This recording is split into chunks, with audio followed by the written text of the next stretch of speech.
여러분들 우리 주보를 보시면 주보 제일 앞면에 그림이 하나 있고 그 왼편 아래에 성경 구절이 하나 써 있습니다.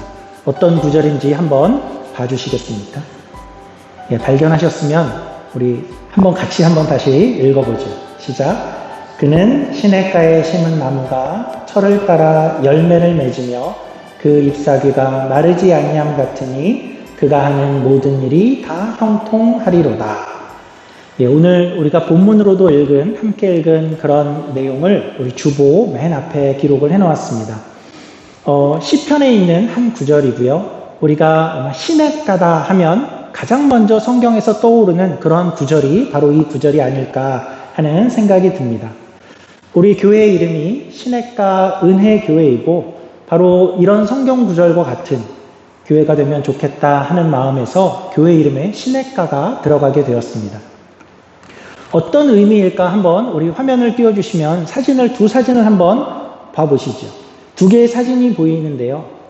제가 어떤 사진을 준비했냐면 시냇가에 있는 나무가 굉장히 풍성한 그런 열매를 맺고 그리고 나뭇잎이 무성한 그런 사진과 함께 그리고 이렇게 말라져 있는 나무, 그런 나무를 우리가 시냇가 하면 우리 성경이 지금 이런 구절을 써놓은 이유는 바로 그런 내용들을 보여주기 위해서이죠. 우리가 생각을 해봐도 나무가 물가에 심겨져 있으면 나뭇잎이 아주 풍성하고 그리고 물가가 아닌 어떤 사막 같은 데에 심겨진 나무는 이렇게 잎사귀가 없이 말라져 갈 수밖에 없는 그런 장면입니다. 성경이 이런 이야기를 성경에 기록한 이유는 무엇일까요? 그러니까 식물을 잘 키우려면 이렇게 키워야 한다 하는 그런 내용은 아닐 텐데요. 무엇을 이야기하려고 무엇을 비유하는가 하면 우리의 인생도 그러지 아니한가 하는 그러한 것입니다. 여러분의 인생은 이렇게 비유하자면 어떤 그림과 어떤 장면, 어떤 나무에 더 가까울까요? 이렇게 물가에 있어서 잎이 무성한 나무, 그게 나의 모습이야 라고 생각이 되어질까요? 아니면 이렇게 말라진 곳에 있어서 요즘 너무 메말라가고 있는 것 같아, 그것이 나의 모습일까요? 그러니까 너무 극단적이니까 하나를 골라라 하기 어려울 수 있는데 나의 오늘은 어느 쪽에 더 가깝고 어떤 모양의 삶을 내가 살고 있는가 한번 생각해 보면 어떻습니까?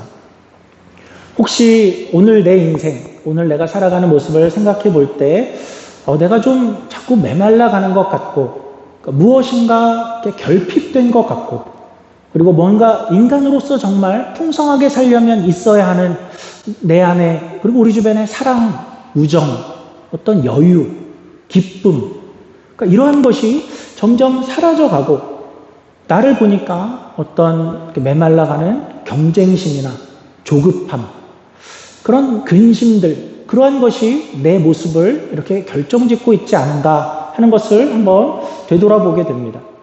혹시 우리가 내가 그런 상태에 있지 않은가라는 생각이 든다면 우리가 한번 성경의 이야기에 귀를 기울일 때가 아닌가 싶습니다. 오늘 2절 말씀인데요. 같이 읽은 본문 말씀 2절 말씀에는 이렇게 기록이 되어 있습니다. 성경이 이렇게 진단을 하는 것입니다. 오직 여호와의 율법을 즐거워하여 그의 율법을 주야로 묵상하는도다. 그러니까 성경에 시냇가에 심은 나무가 등장한 이유는 뭐냐 하면 사람으로 치면 하나님의 말씀을 잘 듣고 그것을 주야로 묵상하는 사람이 바로 이 시냇가에 심은 나무와 같은 그림이다 하는 것을 보여주기 위해서 성경에 이 비유가 등장한 것입니다. 그러면 하나님의 말씀을 즐거워한다는 것, 그리고 하나님의 말씀을 묵상한다는 것, 이런 것은 무엇을 뜻하는 것일까요? 이것은 우리가 오늘 나 성경을 읽었어, 나 오늘 설교 들었어 하는 것과는 조금 달라 보입니다. 우리가 하나님의 말씀을 즐거워하고 묵상한다 그런 것은 우리가 늘 하나님의 말씀을 늘 생각하는 것이고 그리고 하나님의 말씀을 어디에 있든지 그 말씀은 뭘 뜻하는 거였지 하는 것을 고민하고 깊이 이렇게 다시 곱씹는 것이고 또 어떤 삶의 환경들 속에서 어떤 일들 속에서 하나님의 말씀이 그런 것이었는데 내가 이럴 때는 어떻게 해야 하지? 하고 고민하고 그것대로 적용해보고 실천하는 것, 그러한 것이 하나님의 말씀을 늘 묵상하는 것이고, 그리고 그것을, 그렇게 사는 것을 즐거워하는 것, 즐거워하는 사람의 이야기라고 이야기합니다. 그러니까 단지 성경을 읽었어, 나는 설교를 들었어를 조금 더 넘어서지요. 하나님의 생각을 조금 더 깊이 하게 되고, 그리고 어디 있든지 하나님에 대한 관심을 갖게 되고, 거기서도 하나님이 그렇게 말씀하신 하나님이 여기 계시지 하는 마음으로 사는 것이고, 그래서 다른 표현으로 하자고 하면 하나님과 함께 동행하는 삶이다라고 표현할 수 있을 것 같습니다. 그래서 성경은 이야기하기를 우리의 인생, 사람의 인생, 그리고 나의 인생은 그렇게 하나님의 말씀에 시냇가에 심은 나무가 물에 연결되어 있어서 물을 계속 공급받듯이 우리의 인생이 하나님의 말씀을 그렇게 계속 공급받고 우리 안에 살아있을 때에만 그러한 나무와 같은 모습을 가질 수 있다라고 말씀하시는 겁니다. 저는 그래서 우리 교회에 있는 우리 성도님들이 모두가 다 이러한 삶을 시도해보면 좋겠습니다. 그냥 홀로 외로이 혼자서 사는 것이 아니라 우리가 함께 하나님의 말씀에 연결되어서 늘 그 하나님의 말씀이 우리에게 공급되어지는 그러한 삶을 우리가 시도해보길 원하고, 그리고 교회적으로도 우리 교회가 그런 교회가 되면 좋겠습니다.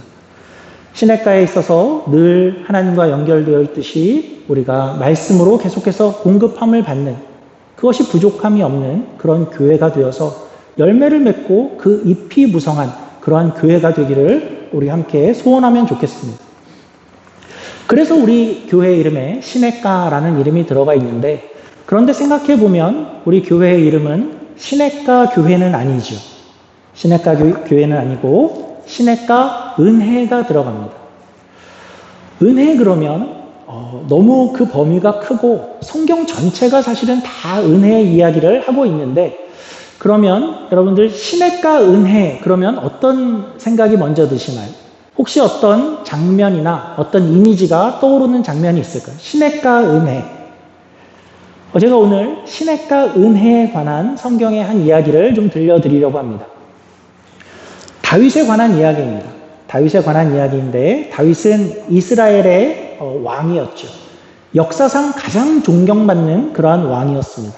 그 다윗이 그의 생전에 아주 강성한 이스라엘 하나님 나라를 만들어서이기도 했지만, 또한 동시에 하나님으로부터 하나님의 마음에 합한 자다라는 그러한 칭찬을 들을 만한 그런 사람이었고, 그래서 현재의 이스라엘 유대인들에게도 가장 존경받는 사람은 다윗 왕이고, 그 나라 이스라엘의 국기에 있는 별도 우리가 다윗의 별이다라고 부를 정도입니다.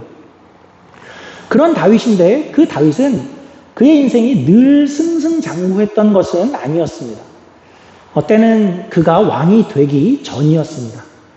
그가 왕이 되기 전에는 사울 왕이라는 자가 이제 왕이었는데, 사울은 다윗의 장인이기도 했습니다. 그러니까 사울의 딸과 다윗이 결혼을 했었죠. 그런데 사울은 다윗을 너무나도 죽이려고 했습니다. 거의 그 방면에는 거의 미친 사람이 되고 거의 집요해서 어디를 가든지 다윗을 죽이려고 했고, 다윗은 할 수 없이 이스라엘에 숨어 들어가서 이스라엘의 이 광야에서 저 광야로, 또 이 동굴에서 저 동굴로 계속해서 도망을 다녀야 했습니다. 우리 캐나다로 치면 마치 로키 산맥의 저 깊은 곳으로 들어가듯이 아무도 없고 핸드폰도 터지지 않는 그러한 곳을 전전하게 된 것이 다윗의 인생이었고, 그 기간이 약 10여 년에 이릅니다. 그런데 사울은 어땠냐면 거기까지 쫓아가서 다윗을 잡으려고 그렇게 집요해서 다윗이 할 수 없이 이제는 그 나라를 떠나서 옆나라, 이웃나라로 가는데, 이웃나라는 적국이었습니다. 그러니까 대한민국으로 생각하면 남한을 돌다가 결국 북한으로 넘어간 그런 꼴입니다. 그러니까 다행히 다윗은 거기 가서 이렇게 말을 잘해서 아주 작은 동네, 시글락이라고 하는 작은 동네를 얻어서 거기에 살게 되었습니다. 그런데 사울이 거의 미친 왕이어서였을까요? 이스라엘의 많은 사람들이 다윗을 찾아왔습니다. 정치적인 이유에서였든지 경제적인 이유에서였든지 망명을 했던지 하여튼 수백 명의 사람이 다윗을 찾아와서 이제 다윗은 그들과 함께 그곳에서 지내게 되었죠. 그들은 거기서도 먹고 살 것이 필요했는데 할 수 있는 것이 없어서 결국은 도적대와 같은 생활을 하게 됩니다. 그러니까 다윗이 과연 그랬습니까? 할 때 정말 그랬고요. 물론 이스라엘 사람들을 공격하지는 않았지만 다른 적국들을 전쟁하고 공격해서 그렇게 생계를 꾸려가고 있었습니다. 그러던 어느 날이었죠. 그러던 어느 날 이제 전쟁터에서 이들이 돌아왔는데 이제 그 마을을 보는데 마을이 활활 불타오르고 있었습니다. 가서 보니까 아말렉 족속이 와서 그 마을을 다 불태우고 또 재산이라는 재산은 다 훔쳐가고 그리고 아내와 아이들을 다 이렇게 납치해 갔습니다. 그 장정들이 거기서 엉엉 울지요. 우리의 모든 것을 다 잃어버렸고 가족까지 잃어버렸고 그들을 찾을 수 있는 보장도 없는 그 상태가 너무나도 절망적이어서 그 장정들이 막 울다가 몇몇 사람들이 일어나서 다윗을 돌로 치려고 합니다. 야, 이게 다 네 잘못 아니냐. 이제 와서 다윗을 원망하고 있었죠. 그러니까 다윗과 함께한 이들은 우리가 생각해 보면 원래 처음부터 그렇게 순박한 사람들이 아니었죠. 도망자들이었고 망명자들이었고 그리고 어쩌면 범죄자들이었을 수도 있습니다. 다윗은 하나님 앞에 기도를 했고 하나님이 쫓아가면 찾을 수 있다라는 확신을 주셔서 이제 그 무리들이 다시 힘을 내서 쫓기 시작을 합니다. 그런데 이제 막 전쟁터에서 돌아온 그런 이들이었기에 너무 지쳐 있었습니다. 너무 지쳐 있어서 어떤 이들이 중간에 낙오할 상황이 되어져 버렸습니다. 그래서 한참을 쫓다가 부솔 시냇가라는 곳에 도착을 했을 때에 약 600명의 사람들 중에 200명이 너무나 지쳐서 우리는 더 이상은 못 가겠습니다 하는 상태가 되어졌습니다. 그러니까 얼마나 힘들었으면 가족이 잡혀져 있는데 다시 일어나서 힘을 낼 수 없는 상황, 그렇게 지친 그런 상태가 되었고 어쩌면 육체적인 면보다 어디로 갔는지 우리가 찾을 수 없을 겁니다 라는 그런 낙심의 마음에 아마 주저앉았을지도 모릅니다. 할 수 없이 200명은 그 자리에 놔두고 400명이 다시 쫓기 시작을 해서 결국 하나님께서 어떤 사람을 만나게 하고 도움을 얻게 해서 아말렉을 찾게 되고 그들과 전쟁을 해서 빼앗긴 모든 것을 다 탈취한 것은 물론이고 아내와 아이들을 다 찾아옵니다. 전리품을 챙기는데 자신들이 잃어버렸던 것보다 훨씬 더 많은 것을 가지고 돌아오게 됩니다. 그리고 이제 돌아오는데 어디로 왔을까요?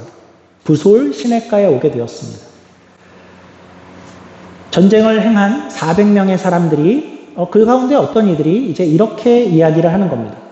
저 낙오한 200명에게는 물론 아내들과 아이들은 돌려줘야겠지만 우리 전리품들은 주지 맙시다 라고 이야기합니다. 우리는 이렇게 고생을 했고 이 수고를 했는데 저 사람들은 한 게 없지 않습니까?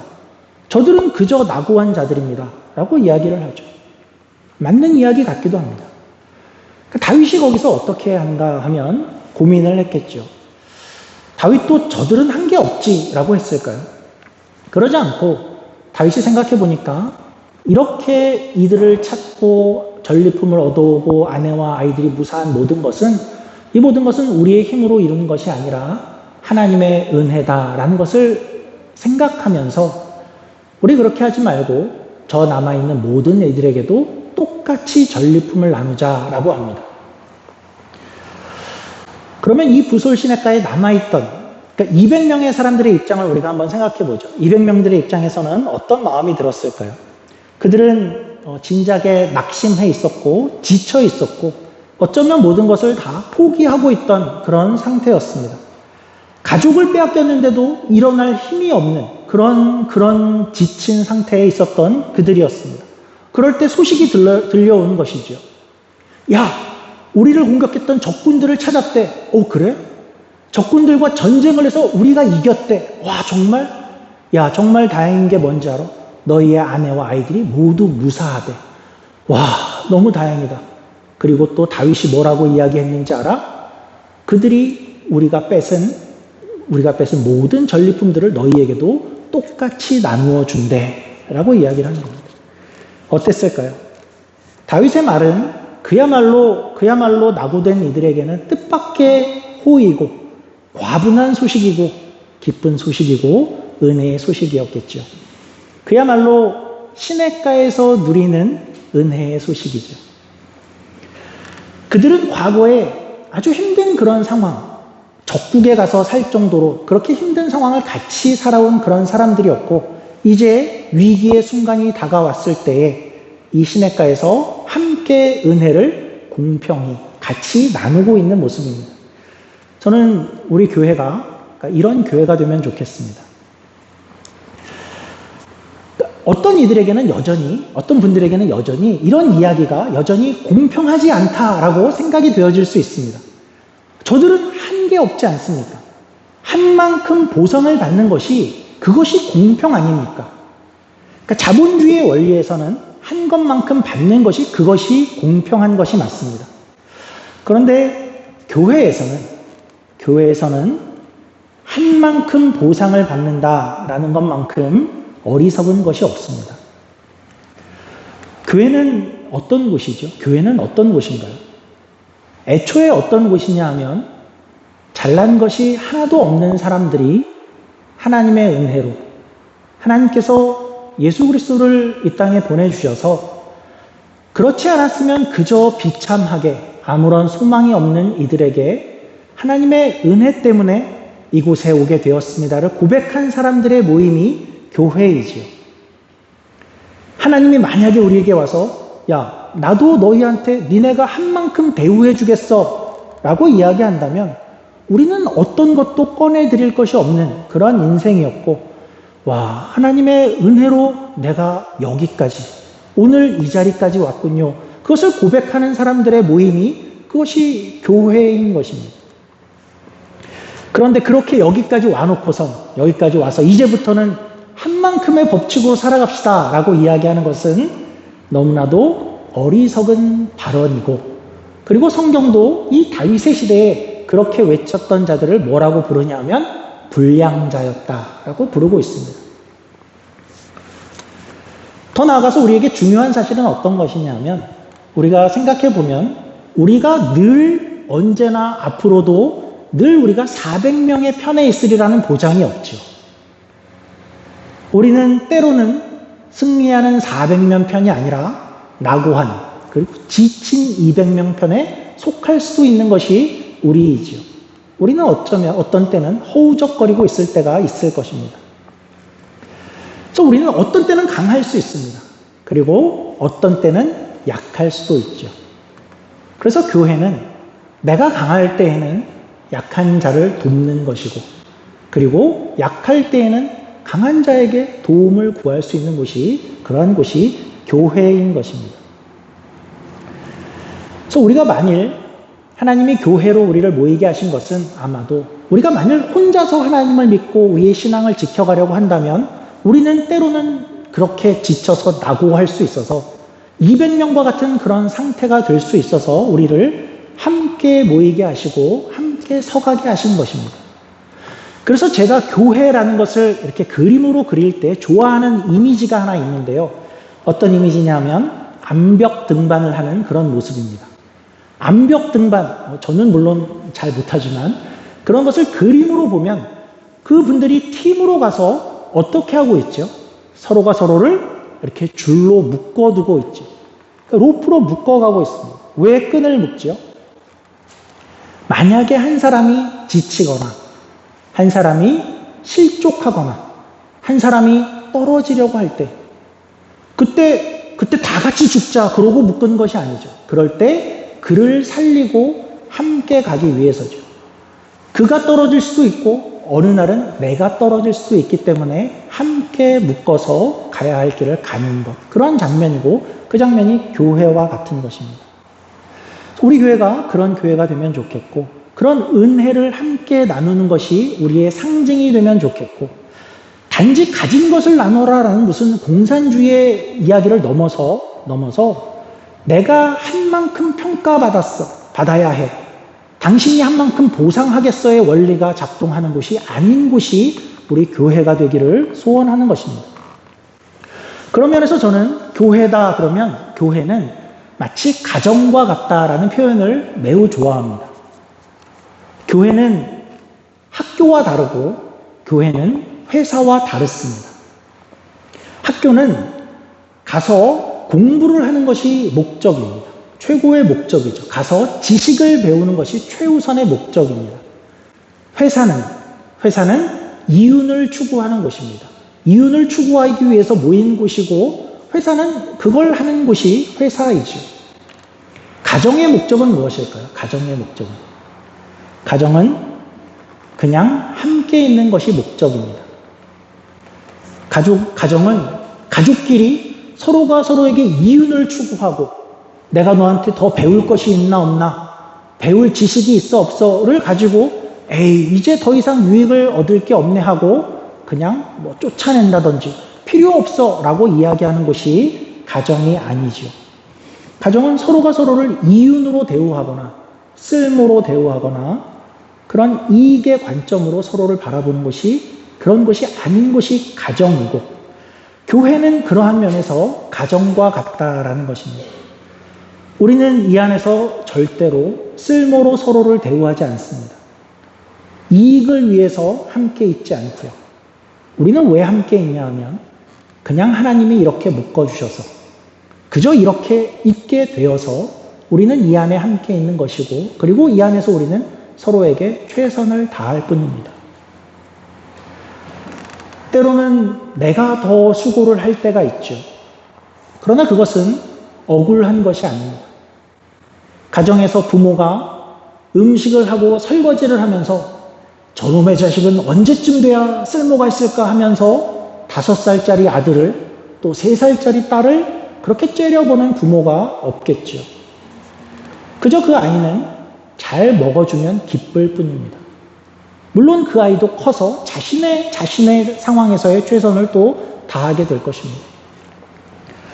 또한 가정은 어떤 것이냐면 가정은 새로운 생명이 태어나는 곳이죠. 새로운 생명이 태어나고 그 아이를 위해서 부모가 혼신의 힘을 다하는 곳이 가정입니다. 교회가 그렇죠. 교회의 가장 큰 기쁨은 새로운 생명이 태어나는 것입니다. 그리고 그 생명은 처음에는 손이 무척 많이 갑니다.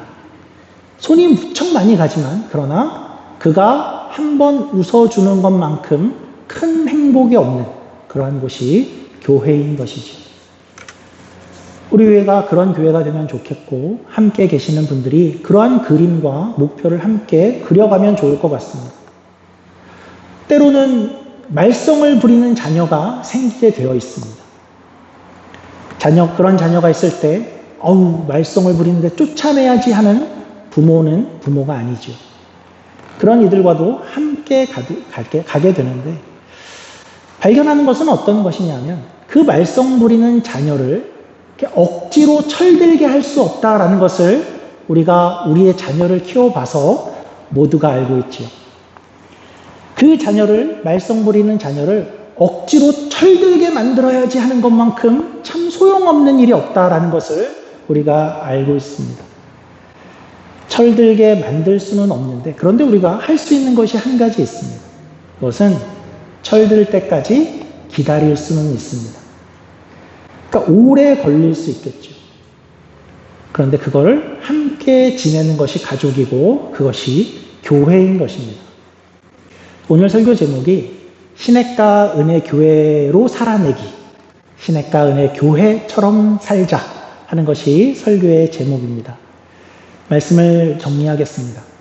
시냇가에 심은 나무처럼 우리가 하나님께 연결이 되어서 우리가 우리의 힘으로 홀로 살아가는 것이 아니라 하나님과 연결된 그 물을 받아 먹듯이 하나님의 말씀을 늘 받아서 그 말씀으로 잎이 풍성하며 열매를 맺는 교회가 되면 좋겠고, 그리고 시냇가 은혜처럼 내가 한 것만큼 보상을 받겠어, 너도 너가 한 만큼 보상을 하겠어의 원칙이 아니라 함께 은혜를 나누는 것을 우리의 원칙으로 삼고 우리 교회가 움직이는 원동력, 원리로 삼는 그런 교회가 되기를 소원하고, 마지막으로는 가족과 같은 곳이 되는 것, 오랜 기다림이 우리의 체질이 되어지고 함께 있는 것이 기쁨이 되어지며 하나님께서 함께 묶어주신 이 관계를 즐거워하며 우리가 이 인생에 함께하게 하신 동역자요 형제 자매인 것을 깨닫고 그렇게 우리의 최선과 우리의 하루하루를 살아가는 그러한 시냇가 은혜교회가 되기를 기도해 주시고 응원해 주시고 함께 살아내기를 주의 이름으로 축원합니다. 기도하겠습니다. 하나님 아버지, 우리로 하여금 우리 되게 하나님을 알게 하시고 예수님을 알게 하셔서 교회의 일원이 되게 하시고 하나님의 자녀가 되게 하신 것을 감사드립니다. 우리가 어떻게 이 자리까지 왔는지를 우리가 늘 돌아보기를 원합니다. 내가 잘난 것이 있어서 여기 온 것이 아닌데 나는 혹시 눈을 부릅뜨고만 있는 것은 아닌지, 하나님께서 나처럼 은혜를 베풀며 살아라 했는데 나는 그러지 못한 것은 아닌지, 하나님 이제 교회를 세워가고 교회가 서갈 때에 하나님 그런 은혜가 다스리는 그러한 교회가 되어지게 하시고 어떤 목적에 의해서가 아니라 가족과 같이, 가정과 같이 그저 함께 있게 된 우리 상황에서 우리의 최선을 다하며 서로를 사랑하며 서로를 기다리며 오래 참을 수 있는 그러한 교회로 하나님께 영광이 되어지는 그런 교회가 되게 하여 주시옵소서. 감사하며 예수님 이름으로 기도드립니다. 아멘.